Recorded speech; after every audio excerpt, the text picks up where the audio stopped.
Good evening everyone. मी Pawar sir, Pawar maths classes Dharashiv.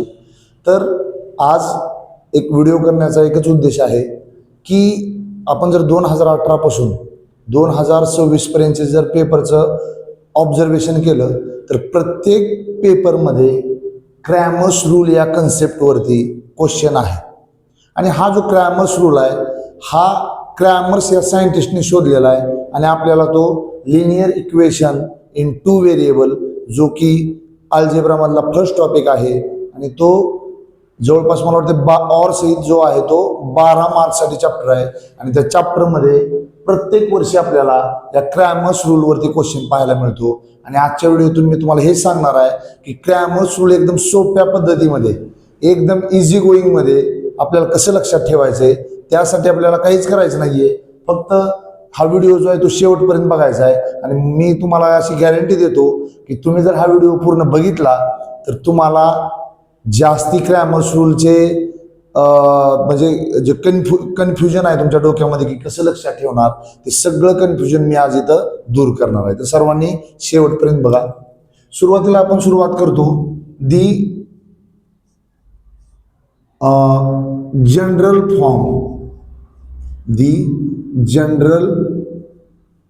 General form of simultaneous equation.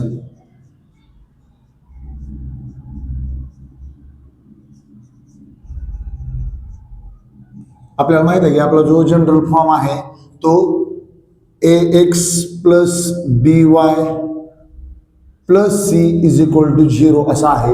पण आपल्याला जे क्रॅमर्स रूल आहे, चॅप्टरचं नाव आहे 2 व्हेरिएबल आणि आपण सायमल्टेनियस इक्वेशन कोणाला म्हणतो, the 2 variables are in one question and there is a 2 variables x and y at a time in that question. म्हणजे तुम्हाला 2 व्हेरिएबलचे 2 इक्वेशन पाहिजेत. हा जो स्टँडर्ड फॉर्म दिसतोय तो फक्त एका इक्वेशनचा आहे. मग असं 2 इक्वेशन असतील तर आपण त्याला कसं लिहिणार, here a1x plus b1y is equal to c1. आता तुम्ही म्हणाल हे c इकडे आहे, तर तुम्ही ऍट अ टाइम 2 इक्वेशन असतील तर हे प्लस c इकडे जरी घेतलं तर आपला आन्सर काय चुकणार नाहीये. आपल्या आपला क्वेश्चन जो आहे तो क्रॅमर्स रूल सोपा होण्यासाठी आपण हे c1 ची व्हॅल्यू समोर घेत आहोत. आणि दुसरं इक्वेशन काय येईल रे, a2x plus b2y is equal to c2. हे पहिलं लिनियर इक्वेशन आहे, हे दुसरं इक्वेशन आहे. आणि या 2 इक्वेशनला एकाच क्वेश्चन मध्ये जर आपल्याला विचारलेला असेल तर आपण याला म्हणतो सायमल्टेनियस इक्वेशन. ठीक आहे. तर याला थोडं मी म्हणजे व्हेरिएबल, आता इथं बघा, इथं जर बघितलं तर x व्हेरिएबल आहे, y व्हेरिएबल आहे, इथं पण x व्हेरिएबल आहे, इथं पण y व्हेरिएबल आहे, 2 व्हेरिएबल आहेत. आणि हे जे नंबर दिसतात तुम्हाला, आपण याला कोएफिशियंट म्हणतो. x चा कोएफिशियंट आहे a1, y चा कोएफिशियंट आहे b1 आणि इकडे दुसऱ्या इक्वेशन मध्ये जर बघितलं तर x चा कोएफिशियंट आहे a2 आणि y चा b2. आणि हे c1 आणि c2 जे आहेत ते नावाप्रमाणे c1 म्हणजे पहिल्या इक्वेशन मधला कॉन्स्टंट आहे आणि c2 जो आहे तो दुसऱ्या इक्वेशन मधला कॉन्स्टंट आहे. तर आपल्याला हे सोडवण्यासाठी खूप सोपी पद्धत आपण आणलेली आहे. आपण पहिल्यांदा काय करणार बघा, या 2 हे जे a1 a2 दिसतात यासाठीच फक्त आपण कॉलम करणार आणि थोडं खाली घेतो बघा, तुम्हाला लगेच समजून जाईल. पहिला ब्रॅकेट घेतला a1 आणि a2 आणि पहिल्याचा जो कोई या दोघांचा कॉमन मध्ये बघितलं तर व्हेरिएबल एकच आहे. इथं पण बघितलं एकच आहे, इथं पण बघितलं एकच आहे. ओके. प्लस दुसरा जो आहे y, त्याचं व्हेरिएबल आपण जर कोएफिशियंट जर बघितले तर b1 आणि b2 हे 2 एका जागी घेतले आणि कॉमन मध्ये व्हेरिएबल असल्यामुळे आपण त्याला y घेतलं. आणि पुढे सुद्धा जे कॉन्स्टंट आहेत त्याला आपण c1 आणि c2 असे नाव दिले. हे आपण आपल्याला सोपं करण्यासाठी केलेलं आहे. a1 a2 b1 b2 आणि c1 c2. हे झालं मॅथ मध्ये. जेव्हा आपण घर बांधत असतो तेव्हा आपण जे जमिनीपासून जे वरी आपण म्हणजे आपण ज्याला पाया म्हणतो, पायापासून जे वरी रो टाईप उभा करतो, रो टाईप म्हणण्यापेक्षा त्याला एकदम स्ट्रेट असे सिमेंटाचे खांब उभा करतो, त्याला आपण म्हणतो कॉलम. तसं इथं सुद्धा हे जे उभे दिसतात तुम्हाला ते सगळे कॉलम आहेत. ओके.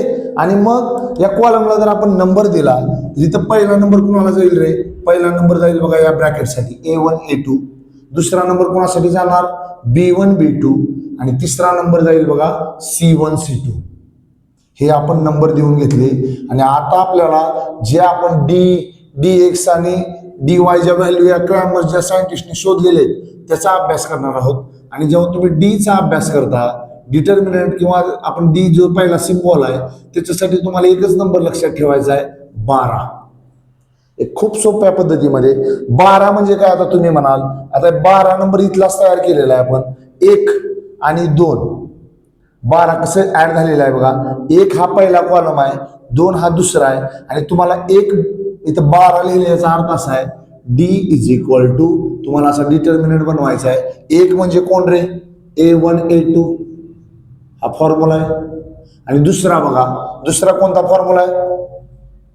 2 म्हणजे कोण? B1 B2.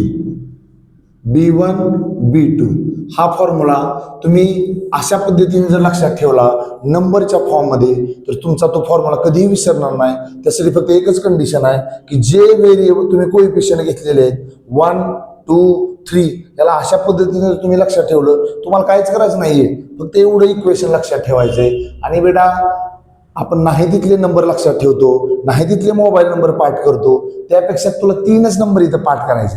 आणि नंबर खूप सोपे आहेत 1 2 3 बस. फक्त त्या कॉलम जो आहे त्याला तुम्ही काय नंबर पहिल्या कॉलमला दिला 1, दुसऱ्याला 2, तिसऱ्याला 3 एवढे नंबर. आणि डी साठी आपण नंबर घेतला 12. डी बरोबर 1 म्हणजे A1 A2. लिहिताना सुद्धा बघा कॉलमच्याच फॉर्म मध्ये लिहायचे उभे. आणि इकडं B1 B2. ओके. नेक्स्ट जो आहे तो आहे dx. याच्यासाठी नंबर आहे 32. आता तुम्ही म्हणाल 32 कुठला? तर 3 पहिल्यांदा 3 आले म्हणजे पहिल्यांदा कोणता कॉलम घेणार तुम्ही? C1 C2. dx बरोबर C1 C2. आणि 2 नंबर म्हणजे कोण रे? B1 B2. B1 B2. एकदम सोप्या पद्धतीमध्ये डी साठी नंबर घेतला 12, dx साठी घेतला 32. 32 चा अर्थ आहे 3 म्हणजे तिसरा कॉलम घ्यायचा आहे पहिल्यांदा, 2 म्हणजे दुसरा कॉलम पहिल्यांदा घ्यायचा आहे. खूप सोपं आहे, खूप सोपं आहे. पुढे बघा, तुम्ही जेव्हा dy काढता त्यावेळेस तुमचा नंबर आहे dy चा 12, 32 आणि शेवटचा आहे बघा 13. आता तुम्ही म्हणाल 13 कुठं? तर पहिल्यांदा तुम्ही कोणता कॉलम घेणार? dy इज इक्वल टू हा सांगा. dy म्हणजे पहिला येणार A1 A2. A1 A2 आणि 3 म्हणजे कोण रे? C1 C2. हे एलिमेंट आपल्याला जेव्हा सायमल्टेनियस इक्वेशन दिलेले असतात त्यावेळेस तुम्हाला काहीच करायचं नाहीये. तुम्हाला 2 इक्वेशन मिळालेले असणार.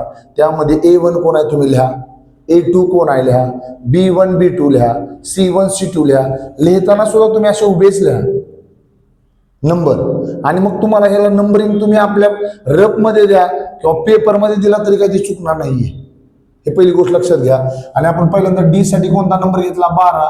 A1 A2 B1 B2. dx साठी बघा 32. 32 म्हणजे कोण? C1 C2 B1 B2. आणि dy म्हणजे कोण? A1 A2 C1 C2. हे 3 फॉर्म्युले तुम्हाला हे फॉर्म्युले पाठ करायची गरजच नाही. तुम्हाला फक्त नंबर लक्षात ठेवायचा. डी साठी 12, dx साठी 32 आणि dy साठी 13. हे जर तुम्ही नंबर लक्षात ठेवले तर तुम्हाला क्रॅमर्स रूल हा जवळपास 3 मार्कासाठी बोर्डाच्या पेपरमध्ये असतो. 3 पैकी 3 मार्क मिळवण्यापासून कोणीही अडवू शकणार नाही. आणि जास्तीत जास्त ताण घ्यायची गरज नाही. तुम्हाला जर असेच वेगवेगळे व्हिडिओ किंवा अशाच वेगवेगळ्या ट्रिक्स ज्या की तुम्हाला 10वी बोर्डामध्ये कामाला येणार आहेत या जर पाहायच्या असतील तर नक्कीच तुम्ही या व्हिडिओला लाईक करा, शेअर करा, कॉमेंट करा. तुम्हाला कोणता टॉपिक अवघड वाटतो? मी काय म्हणतो बघा, अल्जेब्रा असो, जॉमेट्री असो, 10वी CBSE असो, 9वी CBSE असो, तुम्हाला जो टॉपिक अवघड वाटतो त्याची कमेंट करा. तुम्हाला नक्कीच त्या व्हिडिओसाठी आम्ही मदत करू. एकदम सोप्या भाषेमध्ये, ज्या समजेल त्या भाषेमध्ये. अजून पुढे आहे, पुढचं मुलांना येते, फक्त हे नंबर कसे लक्षात ठेवायचे. मुलांची गपलत कुठं होते? मुलं पहिल्यांदा B1 घेतात, परत A1 घेतात. मग D चुकला म्हणजे तुमचं पूर्णच उत्तर चुकणार. बेटा तुम्हाला इथे मार्क मिळणारच नाहीत. त्यामुळं या ट्रिक एकदम 12 32 13 चालत चालत जर तुम्ही डोक्यामध्ये फिट केला 12 32 13 12 32 13 तर तुम्हाला ते म्हणजे तुम्ही एकदम सोप्या पद्धतीमध्ये त्या ट्रिक लक्षात ठेवू शकता आणि तुम्हाला जे 10वी बोर्डामध्ये जे तुमचं टार्गेट आहे ते तेवढे मार्क तुम्ही मिळवू शकता. आणि नक्कीच कमेंट करा, कोणताही विषय म्हणजे कोणत्याही वर्गाचा मॅथ असू द्या, फक्त कॉमेंट करा, तुम्हाला नक्कीच आम्ही त्याच्यावर व्हिडिओ बनवू आणि एकदम सोप्या पद्धतीमध्ये. आज आपण फक्त ट्रिक सांगितलेले आहे, नेक्स्ट व्हिडिओमध्ये आपण याच्यावरचे काही एक्झाम्पल घेऊ आणि खूप सोप्या पद्धतीमध्ये आपण त्याला सोडवू. ओके, लाईक करा, शेअर करा, सबस्क्राईब करा. तुमचाच पॉवर सर. थँक्यू.